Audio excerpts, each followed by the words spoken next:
পাঁপড় খেতে যারা যারা ভালোবাসো তাদের জন্য এই রেসিপিটি সেরা হতে চলেছে। হ্যালো বন্ধুরা, বেঙ্গলি স্পাইস চ্যানেলে তোমাদের সবাইকে স্বাগত। আজকে আমি তোমাদের সাথে শেয়ার করছি সম্পূর্ণ নিরামিষ একটি পাঁপড়ের রেসিপি। এখানে দেখো আমি খুব ভালো মানের পাঁপড় নিয়ে নিয়েছি আর পাঁপড়গুলোকে 4 টুকরো করে কেটে নিয়েছি। এবার কড়াতে দিয়ে দিচ্ছি সর্ষের তেল। যেহেতু রান্নাটা পুরোপুরি সর্ষের তেলে হবে তাই পাঁপড় ভাজাটাও সর্ষের তেলেই করে নিতে হবে। তেল গরম হয়ে গেলে পাঁপড়গুলোকে ভেজে নেব।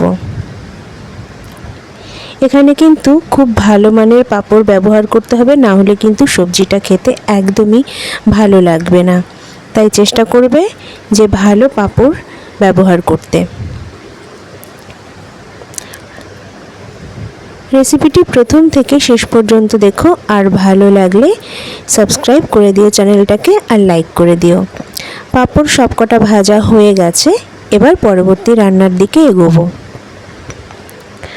পাঁপড়ের তেলটা সরিয়ে রেখে কড়াতে আবার ফ্রেশ তেল দিয়ে দিলাম। আর তেল গরম হওয়ার পরে ফোড়নে দিচ্ছি গোটা তেজপাতা, গোটা জিরে আর গোটা গরম মশলা। ফোড়নগুলো ভাজা ভাজা হয়ে গেলে ওর ভেতরে দিয়ে দেব ডুমো করে কেটে রাখা আলু।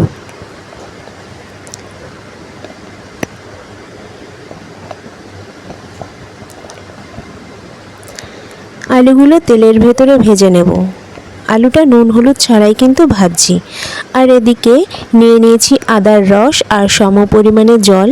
তার ভেতরে দিয়ে দিয়েছি পরিমাণ মতো হলুদ, পরিমাণ মতো লঙ্কা গুঁড়ো, ধনে গুঁড়ো, জিরে গুঁড়ো, স্বাদ মতো নুন আর সামান্য পরিমাণে চিনি। যেহেতু নিরামিষ রান্না তাই একটু চিনি ব্যবহার করছি। এবার মশলাগুলোকে ভালোভাবে মিশিয়ে 10 মিনিটের জন্য ভিজিয়ে রেখে দেব। 10 মিনিট পর ভাজা আলুর ভেতরে সম্পূর্ণ মশলাটা ঢেলে দিলাম। এবার মশলার সাথে আলুগুলোকে কষে নেব, তাতে আলুগুলোও কিন্তু সেদ্ধ হয়ে যাবে একসাথে। দেখো মশলা কষা হয়ে গেছে, মশলা থেকে তেলও ছেড়ে দিয়েছে আর আলুগুলোও সেদ্ধ হয়ে গেছে। এবার এর ভেতরে দিয়ে দেব পরিমাণ মতো জল। এই সবজিটাতে জল একটু বেশি প্রয়োজন হবে, তার কারণ যখন পাঁপড়টা অ্যাড করা হবে তখন কিন্তু ঝোলটা পাঁপড়গুলোতে টেনে নেবে। তো ঝোলটা ফুটে ওঠার পরে পাঁপড়গুলোকে অ্যাড করে দিচ্ছি এখানে। এটা মনে রাখতে হবে, নামানোর ঠিক আগেই পাঁপড়গুলোকে দিতে হবে, না হলে কিন্তু পাঁপড়গুলো গলে যেতে পারে। তবে পাঁপড়গুলো কিন্তু খুব গলবে না। দেখো ভালো করে মিশিয়ে দিয়েছি। এখানে পাঁপড়গুলো নরম হয়ে গেছে। এবার এতে দিয়ে দিচ্ছি গুঁড়ো গরম মশলা। গরম মশলাটা ভালো করে মিশিয়ে নিচ্ছি আর এবার দিয়ে দেব ঘি। ব্যাস, রান্নাটা এখানেই কমপ্লিট। নিরামিষ দিনে হলো না একটা দারুণ রেসিপি? এবার গরম ভাতের সাথে পরিবেশন করা যাক।